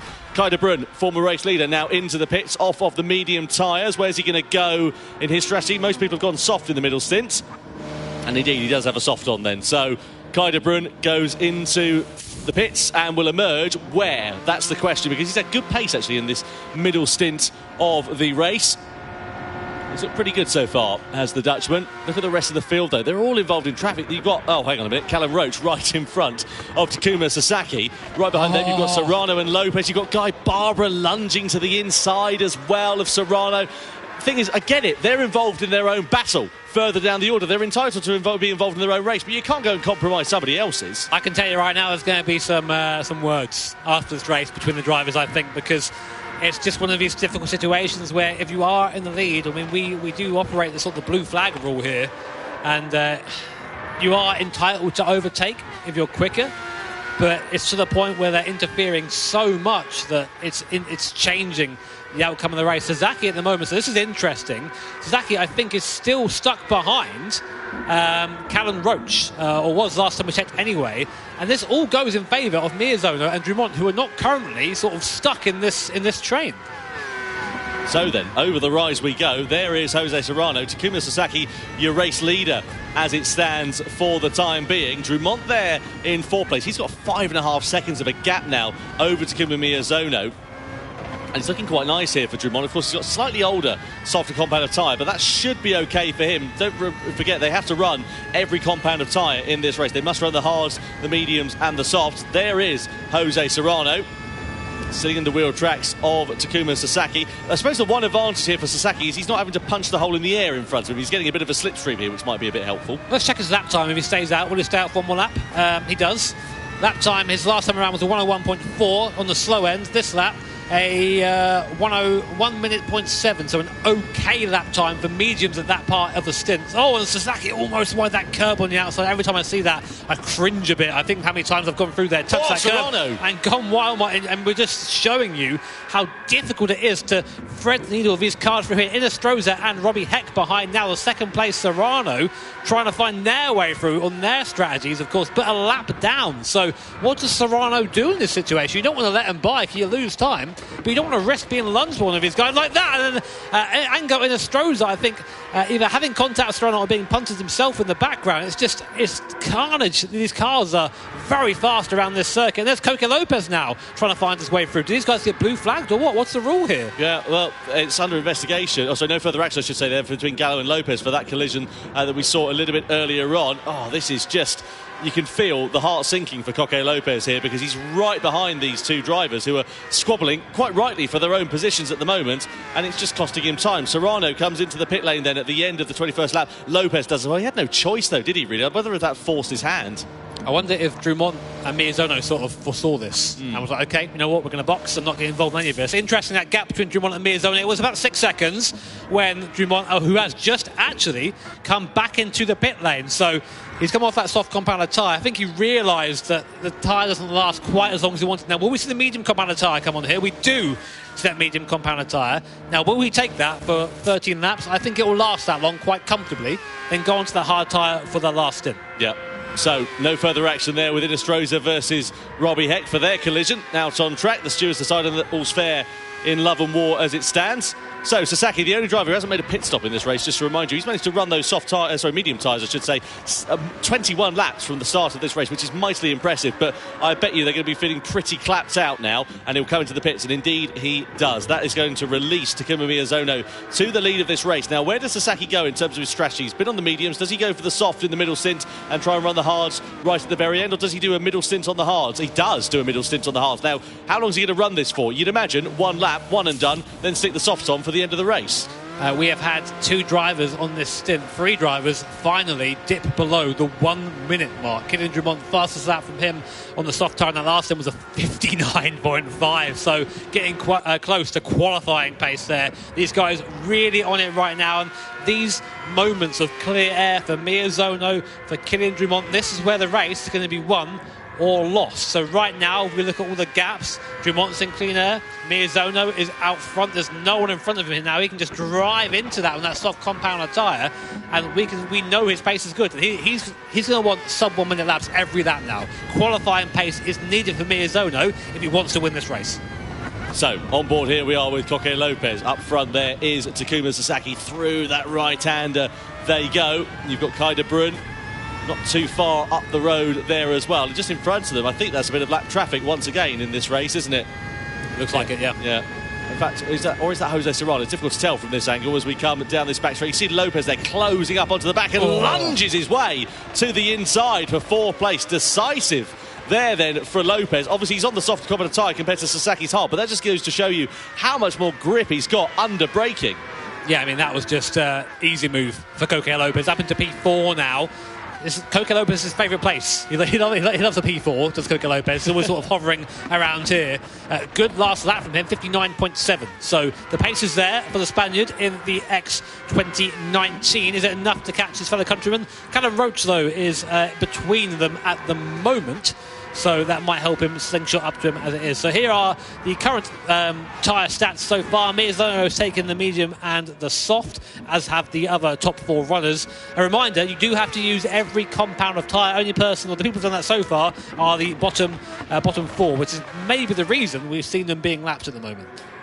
So, lap 23 out of 35. Miyazono still leading this race. He's on the soft compound of tyre as it stands. He's setting very fast lap times. Another 59.9. He's the only driver, aside from Coque Lopez, who was in the 59s last time around. But here is the man who is trying to challenge him for that victory. He's kept himself out of trouble, out of harm's way. Crucially, out of all that lap traffic drama that we saw early on as well. It's Kylian Drumont, the man who started this one on pole position. And that is going to be music to the ears of him. Look at that clear air in front of him. It's very hard to come by here at this Road Atlanta circuit, but at the moment he's lapping it up and doing a superb job. Problem, the only thing I can foresee for him is that he's got Valerio Gallo on the soft compound tyre behind. Both, though, roughly about the same sort of time. The fact is, Drumont last time around was a 59.8, and that is exactly the same time that Gallo was setting on the soft compound of tyre. Yeah, so I mean, you can just see the pace of these guys right now. This is basically the hot lapping part of the race. Everyone's finding a little bit of space. Everyone knows the car right now. Everyone knows what they're capable of, and they just need to be putting in these quick laps. It's to take an analogy from F1, it's Schumacher Hungary from whatever year that was, 98. You know, it's that. You have to just get your head down and just perform and get those results. And these guys, they're the best drivers in the world in Gran Turismo. So many of them now dipping under 1 minute for a whole lap of Road Atlanta. The pace here is unreal. 10 laps to go then here at Road Atlanta for the grand final of the Nations Cup. Gt7 Finals, we ride on board with him. Is he bob on for a podium? Let's find out a little bit more about the man behind the mask. No, we won't. We'll do that a little bit later on, because you can see Gt7 Finals sitting there in second place. There is Takuma Miyazono, 3.8 seconds, 3.6 seconds now up the road. Looking pretty interesting, this one. Gt7 Finals catching. He is. He is catching. So this would be amazing for the Dutch driver. One of the youngest drivers here is Gt7 Finals, but you wouldn't know that from his driving. Very mature driving style, very fast as well. And I think at the moment he has the pace capable of catching one of the best GT drivers in the world, Takuma Miyazono. Here is Adriano Corazza, again driving from a poor grid position, P9. He started up in P6 now, so decent comeback so far, but I just don't think he has the pace to really challenge that top 5 at the moment. Warning triangles for some of the drivers on their rear tyres, Robbie Heck and Guy Barbara. That means that their tyres are absolutely cooked. They've got to come into the pit lane at the end of this lap. Sasaki comes into the box then, off of the hard tyres on this middle stint in the race. He goes for the softs right to the very end of this one then. So Sasaki's done all 3 tyre compounds. Now he can run to the checker flag. What about the likes of Takuma Miyazono, Gt7 Finals, and in fact all the drivers in front of Sasaki and Drumont, actually, for that matter, as Drumont comes into the pits for his final stint in this race. Where's he going to go? Medium tyres then for him. Just comes in for a bit of fuel by the looks of things. He's quite happy with those medium tyres. He's deciding not to change them with 9 laps to go. Copy. Just an update on some of the rules questions we asked a bit earlier on. And it's basically, if you get a blue flag, you have to get out of the way. We don't have that information, whether they're being shown blue flags or not. But you are allowed to retake or unlap yourself if you have the pace to do so. So then, here is Drumont coming down through, just sitting all on his own at the moment. Where is he in terms of his lap times? Last time around, of course, he was a little bit slower, 1:06.4, because he came into the pit. Oh, he's in the wall! Kylian Drumont's thrown it away! I don't believe it! The Frenchman, coming out of the pit lane, made a pit stop for more fuel, stayed on the medium compound of tyres, and he sends it into the barrier on his outlap. That has handed this race to Takuma Miyazono on a platter, on a massive collective sigh here at the venue in Montreal. Sad to see it end that way. Sad to see it end that way. Here's a replay of what happened. So we're on board with Drumont. Comes onto the curb there, turns in, just gets on the curb a bit too much. You just can't save it at that point. The car goes off, and Drumont will be absolutely kicking himself down there. What a way for that to end. Such a shame for Kylian Drumont. Now, look at this. Battle for second between De Bruyne and Serrano then. Down the start-finish straight we go. Serrano's going to send it on the inside. Oh, fantastic from Jose Serrano as he takes the lead at the start of lap 28 to the delight of the crowd. Miyazono into the pits then, onto the hard compound of tyres on lap 28. Surely he's going to want to run this for as short as he possibly can. But, I mean, you're looking a bit confused with that one, JB. Yeah, it's an odd place to take the hard tyre. I mean, you can run soft to the end here, you can run mediums to the end here. To take the hard tyre, it just feels like there's a bit of a miscalculation there from Miyazono. So what I would like to see is that lovely little tyre graphic we have showing what has been run by each driver so far, so we can better understand what's going on. Here we are then. So Miyazono, yeah, he's going to go on that hard tyre. He doesn't have to stop again.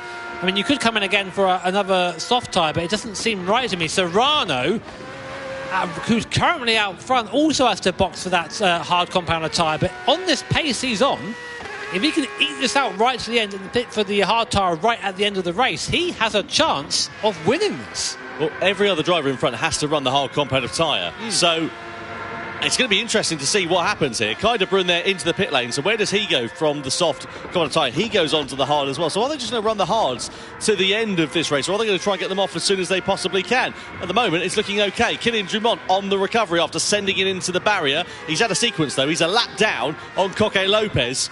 Lopez sitting in second place at the moment. It's a Spanish 1-2 with just 6 laps remaining. As De Bruyne comes out of the pits, he's going to be net on for a podium as it stands now here in World Series 1 in 2024. He's driven a quite superlative race. I don't want to jinx it because I know what the commentator's curse is like, but he's having a fantastic run of things so far.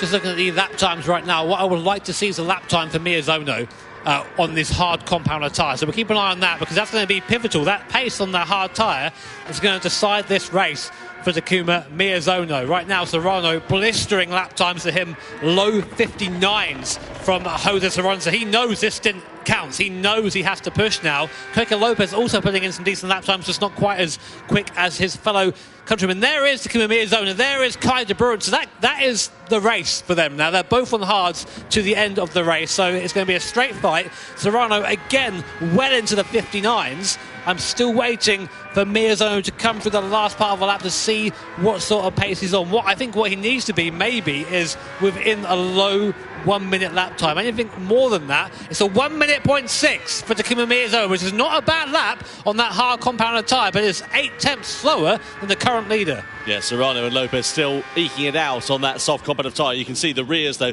getting pretty second-hand, to be honest with you. So I wonder whether they'll be coming in at the end of lap 30 for a new set of boots for the hard tyres to the end of this race. What does Serrano do? Nope, goes round again. I would, if I was him. Yeah. I would do exactly the same thing. I would that tyre for as long as possible, the hard for the littlest time, because he's still capable of doing these sub 1 minute laps. Every lap he's doing that, he's building that gap to Miyazono or closing it depending on the aggro. We don't really know where he sits right now, which is quite an exciting thing, but again, Miyazono, about 6 to 8 tenths a lap slower at the moment. So it's going to be close, isn't it? It's going to be really very, close. very close at the end of this one. I hope you're excited for this as much as we are here in the commentary box. So a Spanish 1-2 at the moment. They both got the hard competitive tyres. They both got their final pit stops left to run in this race. There's Valerio Gallo. He's up the road in 6th position, and this has been a fantastic race from Jose Serrano, part of the Spanish team which won the Nations Cup last year along with Paul Ura and Coque Lopez, of course. And Serrano continuing where he left off. These guys, they know how to win races. They are the Spanish contingent here in the GT World Series are all massively decorated, extremely quick, extremely consistent. We used to call Coque Consistency Lopez as he comes into the pits now to, I think, come onto that hard tyre for the last part of his stint. But a good drive so far from Lopez, I think. The best he probably could have done from where he was in the grid. Got a bit caught up mid-race with some of the lapped cars there, which I think has sort of hindered his charge somewhat, but still a great drive. Again, Serrano still in under a minute on those worn tyres. What can Miyazono do? Well, Lopez here was lapping pretty similar to Jose Serrano, but he was about 5 seconds or so back. So I wonder where he's going to emerge in relation to Miyazono and Kai De Bruyne. That will be the proof in the pudding for where Serrano is going to emerge. Let's have a look and see what happens. Through the first corner we go. Miyazono goes through up into second. That's to be expected. But where is Lopez going to come out of the pit lane? How far behind Miyazono, or indeed will he be behind Kai De Bruyne as we start the 32nd lap? Lopez there, 2.8 9 seconds away. It's going to be pretty close. But look at Serrano. He's now built that gap up to 31 seconds. Has this been a masterclass from Serrano? He comes into the box now for his final pit stop, has to take that hard compound tyre. 32 seconds was the gap as he came into the pits. Will he get out before Miyazono crosses the line and overtakes? This is now everything for this race. These mechanics chucking on a set of the new hard Michelin tyres. Serrano exits the pit lane. Where is Takuma Miyazono on the track map? He's still going through the last chicane. There's Miyazono now. Where is Serrano? Miyazono coming around the last corner. Serrano now exiting the pit lane. Where is he? Across the line. Still waiting. Still waiting. Still waiting. There he is. It's Serrano out in front.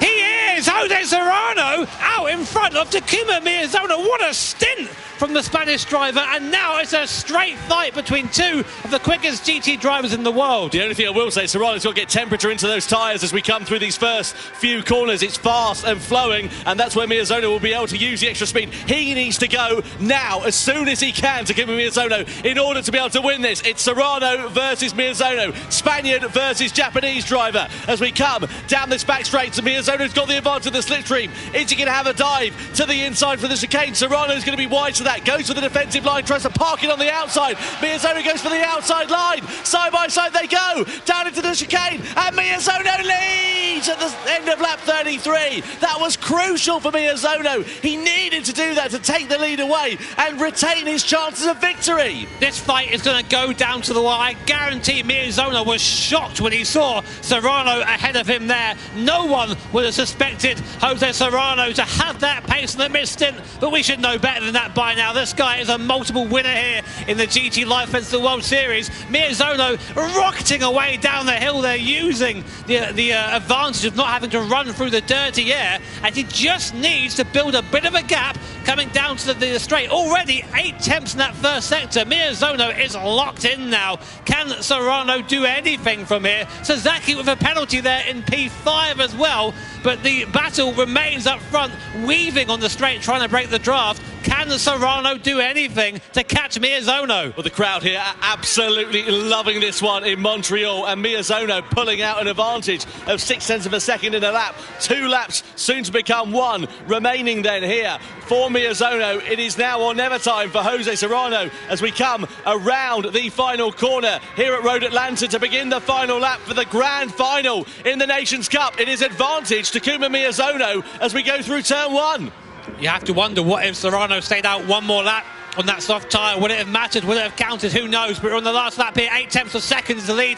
Miyazono just rocketing away in that first sector. I think Serrano had a mistake there. The gap over 2 seconds now, and Miyazono showing you why he's one of the most respected drivers in the Gran Turismo community. This guy putting on a clinic here. He's only got half a lap now between him and victory. Miyazono looking dominant once again. This has been an absolutely fantastic performance from Takuma Miyazono. It looked like it had swung in the direction of Jose Serrano, but Miyazono was there. The temperature was in his tyres. He was ready to pounce. He had the initiative. He took the initiative. He took the lead of the race away. And now he comes through the final series of corners. What a commanding drive from Takuma Miyazono here in the Nations Cup as he rounds the final corner at Road Atlanta to win World Series 1 here in Montreal. Fantastic. Takuma Miyazono takes top honours. It's a double Spanish podium with Serrano leading home Coque Lopez as well. And a fantastic race for Kai de Bruyne, the Dutchman. 4th position at the checkered flag. But what a drive. He's not a triple world champion for no reason at all. That was the drive of a man who wants to get another title in 2024. Amazing drive by Takuma Miyazono, but of course big mention to Jose Serrano. He's plus 8 positions from his starting place. He almost won this thing. That middle stint was outstanding, but you have to wonder what could have been if there wasn't all that confusion mid-race with the lapped cars. That definitely cost Coque Lopez, definitely cost Jose Serrano, definitely cost Kai de Bruyne time. Miyazono was probably the only one that didn't get in the way of that one. So, but amazing racing here, and just like always, the Nations Cup comes down to the last lap. What fantastic viewing. Let's have a look then at some highlights from that fantastic race. Takuma Miyazono taking top honours, but it was Kylian Drumont who started it on pole position on the soft compound of tyre, and it looked like he was bob on for running a blinder of a strategy. We saw some great moves being made from Gt7 Finals as he elevated himself up the order. Coque Lopez here with Sasaki as well. They had a bit of contact with one another earlier on in the race. And it all got a bit messy in the mid-stint as we saw some lap cars getting involved in the action, which cost a lot of drivers.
So then, drivers lined up, ready to go on the grid for the first race here tonight in the Nations Cup. This will decide the grid for the grand final. We're in production cars at Watkins Glen for our first World Series event of the season in Montreal, Canada. The crowd are on their feet and ready to go racing, and it's Takuma Miyazono in the Ferrari F50 who will line this one up on pole position. Takuma Sasaki on the front row of the grid, and the Maserati is alongside him. Then the second row headed by the Chevrolet Corvette of Kilian Drumont. Gt7 Finals, the Dutchman, in the Ferrari F40 in fourth place. He's ahead of Valerio Gallo on row 3 in the Ford GT.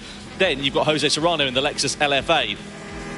Killian Roach in the Mercedes-Benz McLaren SLR, 7th on the grid, ahead of Coque Lopez in the Porsche 911 GT3. Angel Nostroza lines up P9 in the Lamborghini Diablo, ahead of Guy Barbara in the McLaren F1. And the final row of the grid is comprised by Adriano Carrazza in the Dodge Viper, ahead of the second Ford GT. That's Robbie Heck down in 12th position. Home track for him, Watkins Glen. He'll be hoping to get a bit closer to his compatriot in 7th. Man, it's just so cool to see this lineup of cars about to take on 7 laps of Watkins Glen. Now look out front, Miyazono's out front in that F50. He, even with the rolling start, is going to be punching a hole for all the cars behind him down to that first chicane. So until he gets there, Miyazono, I imagine, is going to be driving in his mirrors, and pretty much it's his to lose. If you're in mid-pack like Gallo or Serrano, actually you're going to be in the train, in the slipstream train, and you've got as better chance of anyone as moving up the field. But keep an eye out on that Viper, keep an eye out on that Ford GT as well. I was told earlier they're pretty quick in this class, so cars definitely to watch throughout the race. So Takuma Miyazono leads the field then around the final corner here at Watkins Glen. We're about to get the sprint race underway for the Nations Cup here for World Series 1 in Montreal. It is going to be Takuma Miyazono leading the field across the timing line, but who will be taking the checkered flag in 7 laps time and starting on pole position for the grand final? We're about to go racing here. The Nations Cup is underway in 2024 as Miyazono leads the field down to T1, followed by Sasaki and Drumont. Don't expect any dive bombs down towards the first corner. That rolling starts spreading the field out a little bit, but when it begins to bunch up in the middle part of the first lap, that's where we could see moves being made. But Miyazono a little bit wide there. Sasaki having a half look to the inside into turn 2, but now he's right racing the wheel tracks here of the Ferrari F50 as we come over the crest of the hill and in towards the middle sector. And Sasaki already trying to be on the attack here in the Maserati MC20. Drumont trying to follow him through as well. We're going to be attacking here with Drumont. He splits the two. That is absolutely fantastic for Kylian Drumont. He's on the outside of Miyazono and he leads into the chicane. What a start from the Frenchman. Third to first in half a lap. Yeah, big support here for Kylian Drumont as he makes his way up into first place. Sasaki there just ran into the back of Miyazono, killed his momentum, and that just allowed Kylian Drumont, who had the slipstream, just to drive on by. Meanwhile, Kai de Bruyne behind is defending hard from Valerio Gallo in that Ford GT. It is Ferrari, Ford, Lexus and McLaren SLR line astern at the moment as we come onto the boot section here at Watkins Glen. Uphill right hander, get into the inside, get into the camber, use that to turn the car and now accelerate hard uphill towards the next heavy braking zone. Gallo there looking very aggressive and kind of just putting a wheel on the grass. That will slow him down a little bit coming over the crest. Looks like Gallo's going to have a chance here, looks to the inside, we know he can just make a move easy there. Gallo up the inside, up into P4 and he'll be now in pursuit of the top three in front of him. These are the kind of races I absolutely love in Gran Turismo. The gloves will be off. It is all-out war with these drivers. It matters for where they're going to start on the grid for the grand final. Kai de Bruyne there, a little bit wide. Serrano looking through on the inside in the Lexus LFA. No, can't find his way past at the moment, but look at the gap the top three have got already at the end of this first lap. It's Kylian Drumont who leads the field around the final corner at the end of lap one, followed by Miyazono, followed by Sasaki.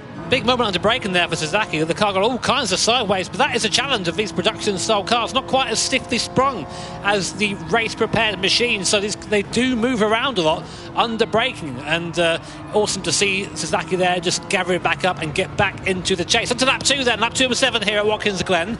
We're on board now with Sasaki. He's going to be again in the tow of Miyazono, and that F50 a little bit weak in a straight line compared to the cars around it, which means that Sasaki should do, if he doesn't run into the back of Miyazono this time, goes to the outside. He should have the overspeed. Miyazono's going to make him work for it. Pinches his fellow countryman there. That's a little bit cheeky there from Miyazono and stops the move being made. What do you reckon of that, Tom? Stewards might be having a look at that. I don't think that was entirely fair because Sasaki had to get out the throttle to avoid going onto the grass. The thing is now, you've got to keep an eye out for Valerio Gallo, this man here in the Ford GT. What he needs to hope for is that the top three start squabbling and fighting amongst one another, because that will bring this lot right back into play. At the moment, they build up such a comfortable cushion that they don't really have to be worrying about too much. But if it gets a bit unfair later on, we'll see what happens. Speaking of unfair and speaking of moves being made, let's have a look at this from Kylian Drumont. So you can see riding on board, oh, beautiful, just absolute cream and almonds through the middle there, splits the two down into the bus stop, and he's through it ahead.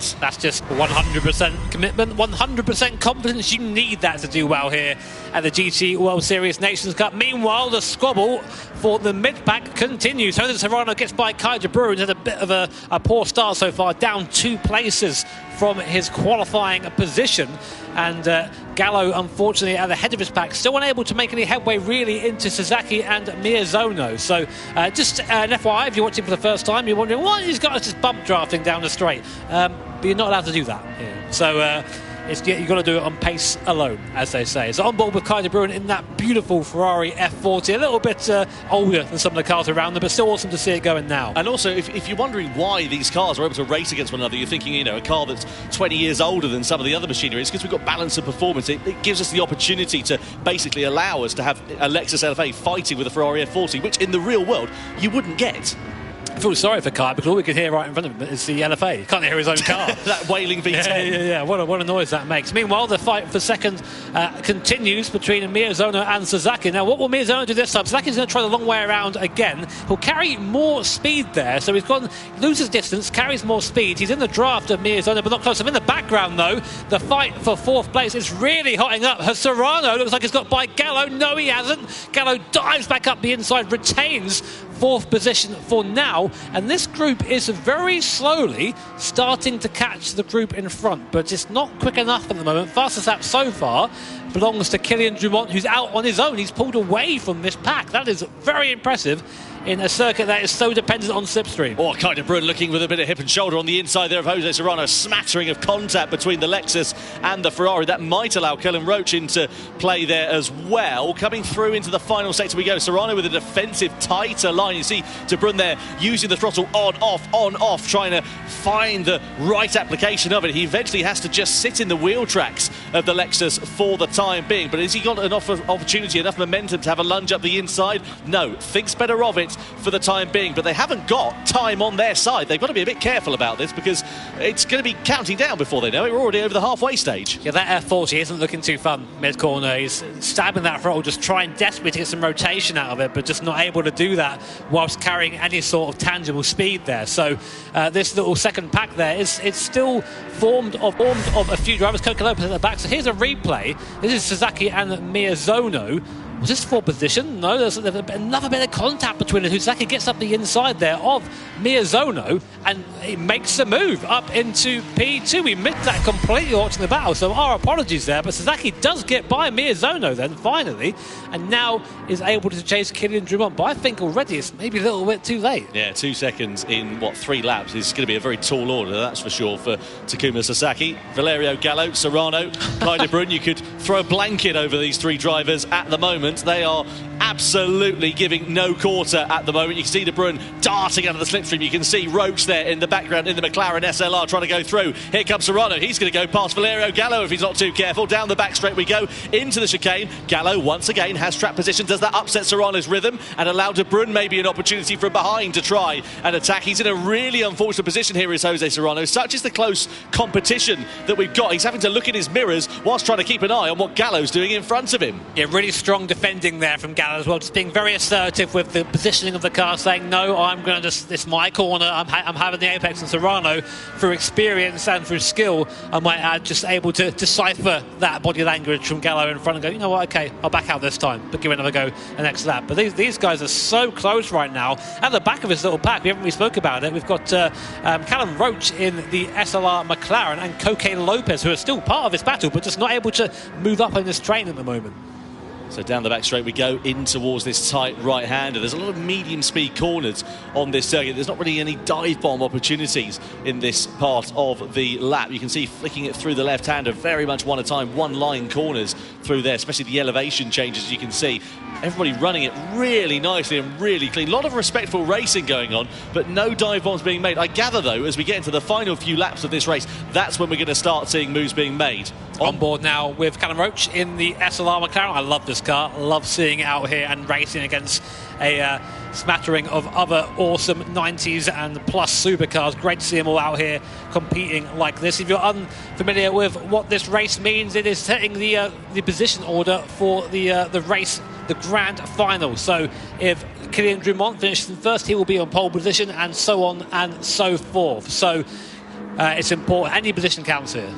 Certainly does. Miyazono then on the back of Takuma Sasaki through the right-hander we go, and he's really trying to challenge his compatriot now as we come down the back straight. Sasaki's pulling out of the slipstream. Look at that behind. It's like watching a darts game, isn't it? They're just throwing it through. On the inside there is Gt7 Finals on Jose Serrano. A decisive move from the Dutchman as he goes up into 5th place, and now his next target is going to be Valerio Gallo. A little bit sideways mid-corner there for De Bruyne. Keep an eye out for that because he's had a few mid-corner moments. Gallo has a bit of a wiggle on the exit there as well, but he's just parking that car exactly where he needs to. Was there a bit of contact there into the left-hander? I think there was. Yeah, sideways there. Kind of did a good job to gather that back up again, but I get the sneaking suspicion that there's going to be quite a big accident quite soon if these guys keep going at this rate. Kai there really struggling. I think there might have been contact again from behind from Jose Serrano. It might have been oversteer into the corner. It's hard to tell from that cockpit angle, but Kai now, I think, really struggling to keep that F40 pointing the right way. Down the background, Coque Lopez out looking for a move on Callum Roach. He gets through in the Porsche. Up into P7 then goes Coque Lopez, and Coque has not really done much this race. This guy is a very decorated GT driver. Callum Roach up the inside. Big lunge there. NASCAR-style move from Callum Roach, moving Coque Lopez off the apex up into P. Oh, who is that? In the background, that's the Ford GT going off the track. And that is Robbie Heck, the American driver in his home race, spinning out of contention and spinning out of a good starting position for the grand final. What a shame there, but it just shows you how close and how aggressively these guys are racing. We're going on to the penultimate lap now, so it's all to play for. Drummond seemingly going to win it at the front, but beyond that, it's anybody's game. Sasaki and Miyazono still joint at the hip as they go up through the S's once more. Now we know that the F50 that Miyazono in that awesome yellow paint is not quite as quick as Sasaki in a straight line, but using the draft is able to stay with them and then is quicker in the corners. So unsurprisingly there, a penalty there for Jose Serrano for some contact with another car. Sasaki passing Miyazono, I think, there in the background. Yeah, on the final lap. This is the incident which caused Robbie Heck to go plummeting down the order. So he got in a straight. Oh, he lost it on his own. He just hit the white line on the inside and then spent the next time saving it. Got it back, saved it again, got it back. Ended up getting biffed there as well for good measure. Miyazono versus Sasaki, part 3. Miyazono up into second position, so he's overtaken Sasaki again there, just off camera. He just missed it during the replay. So now Sasaki is back in third position in the Maserati. Great fight between these two. Here is the replay. Yeah, Sasaki just up the hill here, and Miyazono using the slipstream to try and get back through, but I then think just lost it again coming through here. But great images between the two here. Yeah, brilliant racing then as we come through the final series of corners. Look at this, side by side we go. Down into the right-hander, Sasaki on the inside, Miyazono on the outside. Maserati versus Ferrari, the two Japanese drivers giving absolutely no quarter. And Sasaki is back through ahead of Miyazono with just a couple more corners now remaining. Through the left we go. And surely this one goes to Sasaki unless he makes a mistake. He runs it onto the grass, onto the curb. Is that now a bit of an opportunity ready for Miyazono to try and pounce as we flick it through the left-hander? Kylian Drummond's 5 seconds up the road. He's going to win this one. We come through the final corner. Miyazono's going to try and out-drag Sasaki, but he's not going to have the opportunity. Sasaki's very, very close as Kylian Drummond takes the checkered flag and the victory. We come across the timing line then to begin the final lap. Actually, I beg your pardon, as we head down to the first corner. So, Sasaki it is, with Miyazono very close behind. Yeah, Drummond so far in the lead that Tom called the end of the race. So that's how it's going, but we are still going. And in that, Gallo gets back through past Serrano. So Gallo up into P4, but now Sasaki and Miyazono, this is it, last opportunity, and they've been scrapping the whole race. They know each other's moveset by now, but Miyazono looking to the outside. It's going to be very brave to go around the outside. Here he does, gets it done with the slipstream, which puts Sasaki now back into third place. Coque Lopez now, by the way. Oh, it's all going on down here.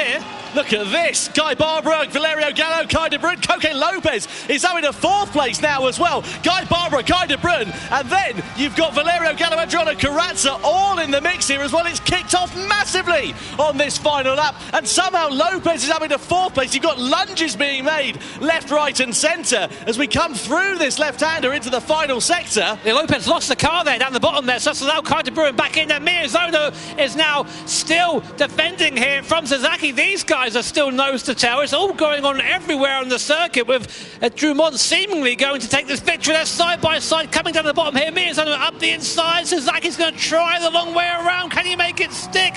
No, not quite. Miyazono ahead with only 3 corners left. This is super close between these two. Gallo and Lopez are under investigation for a collision as well. Miyazono parks the car on the apex, blocks any opportunity there for Sasaki to try and go through. We come in towards the final series of corners. Once again, this time around it will be the checkered flag as Miyazono once again takes a defensive line and Sasaki tries to attack. Drummond will take the victory and pole position for the grand final. The Frenchman does it in commanding style at Watkins Glen. It's a drag to the line for second, and Takuma Miyazono does take second place ahead of Sasaki, but it's not over further back.